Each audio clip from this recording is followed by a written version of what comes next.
I had just finished my evening shift when Jason called. His voice was frantic, the kind of tone you use when you're trying to sound calm but are on the verge of losing it. Hey Sophia, can you do me a huge favor?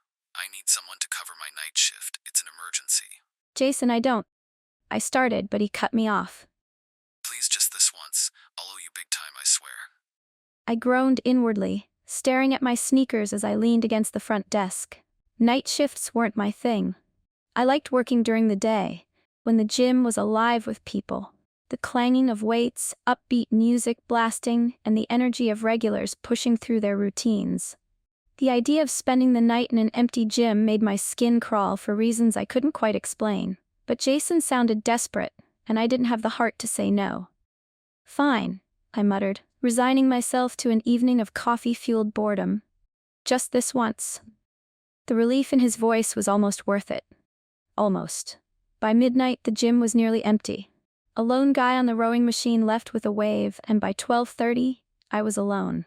The place felt massive in its stillness, every sound amplified in the silence.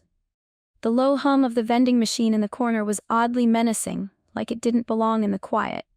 Even the fluorescent lights seemed dimmer, casting long, warped shadows across the floor.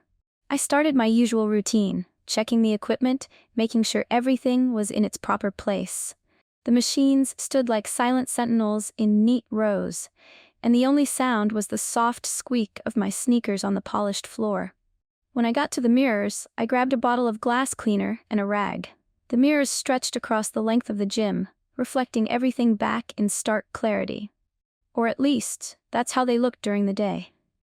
Tonight, something felt off. It was subtle, like the reflections were just a fraction of a second out of sync. It was enough to make me blink and glance over my shoulder, but nothing seemed out of place. Get a grip, Sophia, I muttered to myself, spraying the glass and wiping in long, smooth strokes. My own reflection stared back at me, tired and unimpressed, as if it knew I wasn't cut out for this night shift nonsense. I moved to the next mirror, and caught a glimpse of something out of the corner of my eye. A shadow, maybe? It flickered in the far corner of the gym, just for a second. When I turned, there was nothing there. Just an empty squat rack and a row of neatly stacked weights. It's just your imagination, I told myself, louder this time, as if hearing my own voice would make it true. By the time I finished with the mirrors, I was more than ready for a break. I sat behind the front desk and scrolled through my phone, letting the familiarity of memes and texts from friends settle my nerves. But the eerie quiet of the gym kept pressing in, like a weight I couldn't shake. I glanced at the mirrors again. They reflected the gym like they were supposed to. But I couldn't help feeling like they were watching me too. This was going to be a long night. The hum of the vending machine had become almost hypnotic, blending into the steady ticking of the wall clock. I glanced at the time. 2:03 a.m. Only a few more hours to go, I told myself. I could do this. Still, there was a strange tension in the air, like the gym itself was holding its breath. It was probably just the quiet, I reasoned, the kind of silence that makes every small sound feel amplified. As I walked the floor, double-checking the machines, I couldn't shake the feeling of being watched. It wasn't coming from any particular direction, it was just there. I'd look over my shoulder expecting to see someone standing in the doorway, but the gym was as empty as ever. Then it started. Small things.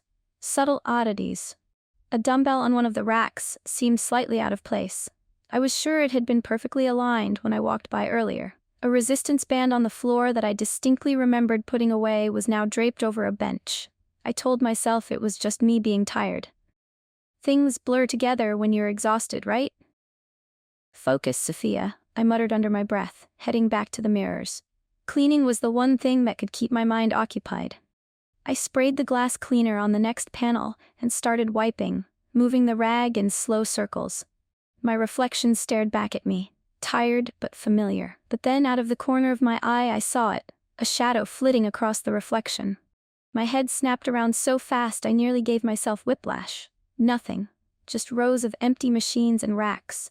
I turned back to the mirror, my heart racing. The shadow was gone. Great. Now I'm seeing things, I said, my voice shaky with forced laughter. It was sleep deprivation, had to be. A trick of the light, or maybe a smudge I hadn't cleaned yet. I pressed my fingers against my temples, willing the unease away, and forced myself to focus on the task. That's when I heard it. A faint, almost imperceptible whisper. It wasn't words, just a sound like someone exhaling right behind me. Hello? My voice echoed in the empty gym, sounding far too small. Silence. I shook my head, trying to laugh it off. You're losing it, Sophia. Big time.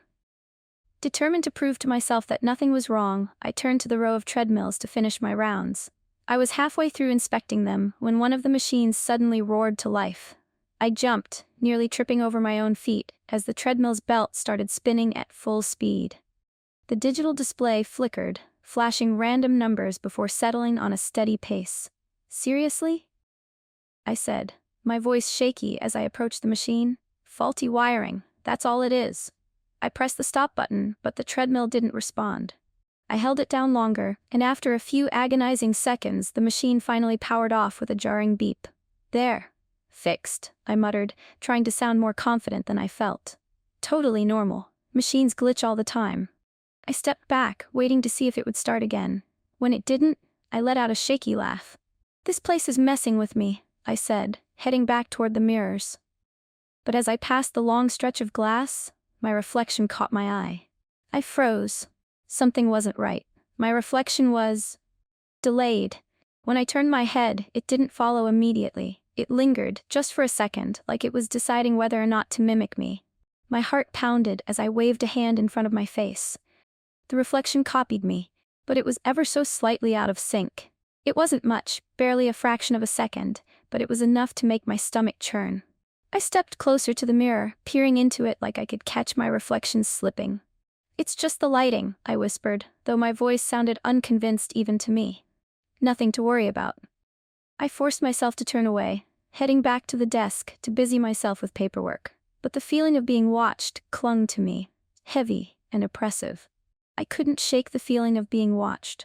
It lingered even as I busied myself with the mindless tasks of refolding towels and reorganizing the front desk. Every so often, my eyes would drift toward the mirrors, half expecting to catch my reflection out of sync again. Just keep moving, I told myself, pacing behind the counter. A few more hours and you're out of here. But the air felt different now, colder. The chill seeped into my skin, raising goosebumps along my arms. I glanced at the thermostat on the wall. It was set to its usual temperature, but it felt like the heat had been sucked out of the room. Then the smell hit me. Metallic, sharp, and faintly sickening, like blood or rust. I stopped pacing and sniffed the air, my stomach twisting. The scent seemed strongest near the weightlifting area. I hesitated, staring at the rows of weights in the distance. My heart hammered in my chest, but I forced myself to move. Nothing's wrong, I muttered, my voice trembling. Nothing's wrong. The words felt like a lie the moment I stepped closer. The lights overhead flickered once, twice, then steadied. The sudden dimness made the gym feel cavernous, the shadows deeper than before. As I neared the weights, the air grew colder still, and I could swear the smell intensified. My eyes scanned the area, looking for anything out of place. Everything seemed fine, until I heard it. Clang! The unmistakable sound of a weight being dropped echoed through the empty gym. My breath caught in my throat. Hello? I called out, my voice weak and unconvincing. No answer. I stepped toward the racks, my sneakers squeaking against the floor. My hands trembled as I peered around the benches. Nothing. The weights were all neatly stacked just as I'd left them. But the sound had been so real, so distinct. I wasn't imagining it, I couldn't be. Jason, I whispered, fumbling for my phone. If anyone could reassure me, it was him. He'd probably laugh and tell me it was just nerves. But when I dialed his number, the line was filled with static. Jason? I said, gripping the phone tighter. Can you hear me? At first there was nothing but the crackling hiss of white noise. Then, faintly, I heard a voice. Not Jason's voice. The whispers were distorted, fragmented, like 1,000 voices overlapping in a way that made no sense. I couldn't make out the words, but they felt wrong. Wrong in a way I couldn't describe. Jason? I said again, but the whispers only grew louder, rising into a dissonant cacophony that made my head pound. I hung up, my hands shaking so badly I nearly dropped the phone. My breathing was ragged now, panic clawing its way into my chest. I needed to leave. I bolted toward the automatic doors at the front of the gym, but when I approached, they didn't open. I waved my hand in front of the sensor, but nothing happened. Come on, I shouted, pounding on the glass. The doors didn't budge. They were locked tight, as if mocking me. I pulled out my phone to call for help, but the screen was black. No matter how many times I pressed the power button, it wouldn't turn on. Of course, I muttered bitterly, tears pricking at the corners of my eyes. The gym felt impossibly quiet again, save for the faint buzzing of the flickering lights. I turned slowly, my back against the door, and that's when I saw it. In the mirror across the room, my reflection was staring at me.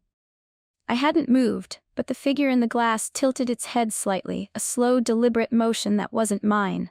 My breath hitched, my chest tightened, the reflection's lips curled into a faint smile, a smile I wasn't making. I backed away from the mirror, my body pressed against the cold glass of the door. This wasn't real. It couldn't be real. But deep down, I knew there was no explaining it away. I couldn't move. My reflection stood frozen in the mirror across the room, that twisted smile carved into its face. It was like it was daring me to look away, daring me to turn my back. But I couldn't. The cold glass of the door pressed against my back, grounding me, but the air was thick, suffocating. My mind raced, scrambling for an explanation, but none came. Then, as if bored of waiting, my reflection waved. A slow, deliberate wave, its hand raised in an almost mocking salute. My breath caught in my throat, and I staggered forward instinctively, my eyes locked on the mirror. And then, it stepped out of frame. The reflection didn't turn or fade, it simply walked out of the edge of the glass, vanishing into some unseen place beyond the mirror. "No," I whispered, my voice trembling. "This isn't happening. This can't be happening." I stumbled forward, closer to the mirror, as if getting a better look would make sense of it. The gym around me still looked the same, sterile and still, but in the mirror's surface, it was different. Wrong. The neat rows of machines were replaced with broken, rusted equipment. The walls were cracked, and the floor was stained with dark, unidentifiable smears. The overhead lights in the reflection flickered erratically, casting jagged shadows across the warped space. I spun around, desperate to reconcile what I was seeing. The gym behind me was pristine, untouched. But in the mirror it was a place that felt long abandoned, like something out of a nightmare. I stepped closer to the glass, my breath fogging the surface as I leaned in. And then I saw it. A figure emerged in the reflection. It was me, or at least, it was trying to be me. Its features were distorted, twisted as if someone had pulled at my face like clay. The eyes were too large, the grin impossibly wide and filled with jagged teeth. It held something in its hands, a dumbbell, slick and dripping with blood that pooled at its feet in the reflection's warped gym. My chest tightened, and I stumbled back, but my distorted double didn't move. It stared at me, that awful grin never faltering. And then, it waved again.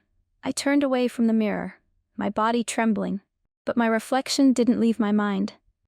The image was burned into my brain, and I couldn't stop thinking about the blood, the grin, the way it held the dumbbell like it was waiting. I grabbed the nearest weight, a small barbell, and turned back to the mirror. My reflection was gone, but the broken, desolate gym in the glass remained. "This isn't real," I said, my voice shaky. "It's just in my head." But it didn't feel like it was in my head. Without thinking, I hurled the barbell at the mirror. Instead of shattering, the glass rippled. The surface moved like water, distorting the reflection even further as waves spread outward. The barbell vanished into the mirror, swallowed by the rippling surface. "What the hell?" I breathed, stumbling backward. I stared at the glass, waiting for something, anything to happen. But the surface stilled, returning to its warped, desolate reflection. "Run!" The word was a whisper, faint and cold, but it cut through the silence like a knife. I spun around, searching for the source of the voice, but the gym was empty. Then out of the corner of my eye, I saw it, a figure in the mirror. It wasn't me this time. It wasn't human. The figure was pale and gaunt, with hollow eyes that stared through me. Its limbs were unnaturally long, and its head tilted unnaturally to one side as it watched me. I recognized it, vaguely. It looked like one of the gym regulars, but warped, stripped of anything human. "Run," it whispered again, its voice impossibly soft but laced with urgency. I didn't need to be told twice. Heart pounding, I bolted toward the front desk, desperate to grab my things and get out. But as I ran, I couldn't shake the feeling that every mirror I passed was watching me. And somewhere, deep in the reflection, my distorted double was waiting. I didn't stop running until I reached the front desk, gasping for breath. My hands fumbled with the drawer where I'd stashed my keys, but the sickening sense of wrongness didn't let up. Every inch of me screamed to leave, but deep down, I knew I wasn't getting out that easily. The mirrors lining the gym walls loomed like windows to another world. Dark and foreboding, the normal gym equipment was reflected back, twisted and monstrous, barely recognizable. Then I saw it again. My reflection, or whatever it was, stepped back into view. But this time, it was different. Its face was sunken and hollow, the eyes dark pits that seemed to drink in the light. Its skin was gray, stretched taut over sharp cheekbones, and its mouth twisted into a grotesque grin that showed far too many teeth. It didn't mimic me this time. It stood still, staring at me with an intensity that made my stomach churn. "No," I whispered, shaking my head. "You're not real." The reflection raised a hand, fingers curling in a slow, deliberate beckon. I took a step back. The air around me grew colder, the metallic tang returning so strongly it made me gag. The reflection beckoned again, more forcefully this time. "No," I shouted, gripping the edge of the desk for support. "You're not." Before I could finish, a sudden force yanked me forward. My feet left the ground, and I was hurled toward the mirror. The last thing I saw before I hit the glass was my reflection's grin widening, splitting its face almost in half. The world shattered into darkness. When I opened my eyes, I was no longer in the gym. Or at least, not in the gym as I knew it. Everything was wrong. The machines were warped, jagged and rusted, with cables that writhed like living things. The walls were cracked, oozing black sludge that pulsed as if it had a heartbeat. The floor beneath me was cold and wet, slick with something I didn't want to identify. I stumbled to my feet, my breaths coming in ragged gasps. The air was heavy here, oppressive, and filled with faint whispers that seemed to come from every direction. Where am I?" I stammered, my voice sounding small and fragile in the vast, twisted space. A faint movement caught my eye. In the shadows near the far wall, something shifted. I squinted, but the darkness was too thick to see clearly. Then, one by one, glowing eyes blinked open, staring at me from the corners of the room. I froze. The shadowy figures didn't move, but I could feel their eyes on me, unblinking and unrelenting. "Hello?" I called out, my voice trembling. Instead of a response, the figures began to mutter. Their voices were low and garbled, overlapping in a chaotic hum that set my teeth on edge. I backed away only to bump into something solid. I spun around, and my heart nearly stopped. It was a man, a distorted version of someone I vaguely recognized. His features were warped, his face stretched and twisted like melting wax. His eyes were wide, brimming with terror, and his mouth moved as if he were trying to speak. "Help me," he croaked, his voice barely audible over the whispers. Before I could respond, he dissolved into a cloud of black mist, leaving only a faint echo of his plea behind. I stumbled back, shaking, but the sound of movement made me turn again. It was her.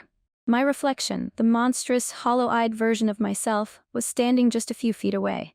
Her grin was even wider now, impossibly so, and her eyes glinted with malice. She held something in her hand, the bloody dumbbell from earlier. "No," I whispered, backing away. "Stay away from me." She stepped forward, her movements unnaturally smooth, like she was gliding over the floor. I turned and ran. The gym, or whatever this place was, seemed endless. Every corner I turned led to another warped, desolate space. Machines creaked and groaned as I passed, their twisted forms shifting as if alive. The shadowy figures watched me from the edges of the room, their whispers growing louder and more frantic. "Run," they said, their voices overlapping in a maddening chant. "Run, run, run." I didn't need their warning. My twisted reflection was behind me, her steps slow but deliberate, her grin never faltering. I tried every door, every hallway, but there was no escape. The walls seemed to shift and close in, trapping me deeper in this nightmare. Finally, I stumbled into a small, mirror-lined room. The mirrors here were cracked and streaked with black, but they all reflected the same thing, my evil double, closing in on me from all sides. I pressed myself against the far wall, my heart pounding. "What do you want?"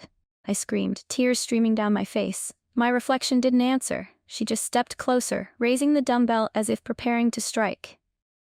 The cracked mirrors reflected my nightmare back at me, my twisted double closing in with that bloody dumbbell, my back pressed against the cold wall as I searched desperately for a way out, for anything to save me. Then I saw it.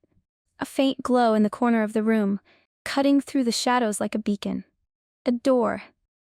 It was shimmering, ethereal, like it didn't fully belong here. The edges flickered in and out of focus, but I knew it was real. My chance to escape. My reflection saw it too. Her grin faltered, replaced by a flash of anger. I didn't wait. Summoning every ounce of courage, I darted toward the glowing door. The room seemed to twist and shift around me, the floor pitching as if trying to throw me off balance. But I kept moving, my eyes locked on the faint light. The air behind me grew colder, and I could hear her footsteps, gliding, closing in fast. I reached the door, but just as I stretched out my hand to touch it, she grabbed me. Her grip was icy and impossibly strong, dragging me backward with ease. I screamed, thrashing and clawing at her, but she didn't let go. Her face was inches from mine now, that grotesque grin splitting her face in two. "You're not leaving," she hissed, her voice layered with a chorus of whispers. Panic surged through me, and my hand closed around something on the floor. A jagged piece of broken equipment, a metal plate, sharp and heavy. Without thinking, I swung it. The edge caught her across the face, and she recoiled, letting out a guttural scream that echoed through the warped room. I didn't hesitate. I swung again and again, forcing her to release me. She stumbled back, her twisted form flickering like a faulty signal. Her grin was gone, replaced by a snarl of rage. I scrambled to my feet, grabbing a nearby barbell for good measure. She lunged at me, and I swung with all my strength. The barbell connected with her chest, and for a moment, she froze. Cracks spread across her body, starting at the point of impact and radiating outward like spiderwebs. Her form shimmered, splintering like glass. "No," she screeched, her voice splintering into a cacophony of overlapping cries. The mirrors around us began to shatter one by one, their surfaces rippling and exploding into fragments. The entire room quaked, the ground beneath me trembling violently. The glowing door flared brighter, and I knew I didn't have much time. I sprinted toward it, the collapsing world threatening to swallow me whole. My reflection's broken form reached out one last time, her fractured hand grasping at the air as she disintegrated into nothing.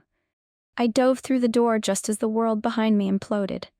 When I opened my eyes, I was lying on the cold gym floor. The familiar hum of the machines was back, and the air no longer felt suffocating. I sat up slowly, my head pounding. The gym was in complete disarray.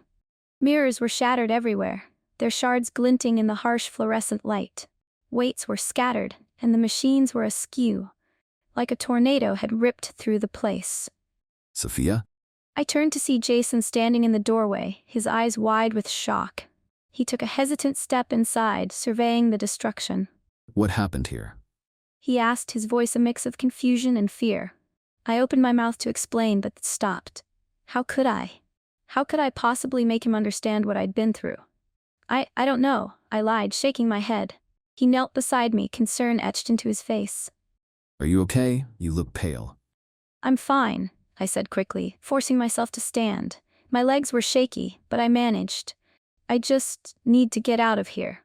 Jason didn't stop me. He just nodded, still trying to make sense of the scene around him. As I grabbed my bag and headed for the door, I caught sight of something out of the corner of my eye.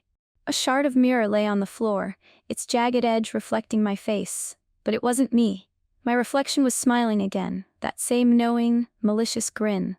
I froze, my blood running cold. Before I could react, the image faded, leaving only the broken glass behind. I turned and walked out of the gym, my heart pounding in my chest. I didn't look back.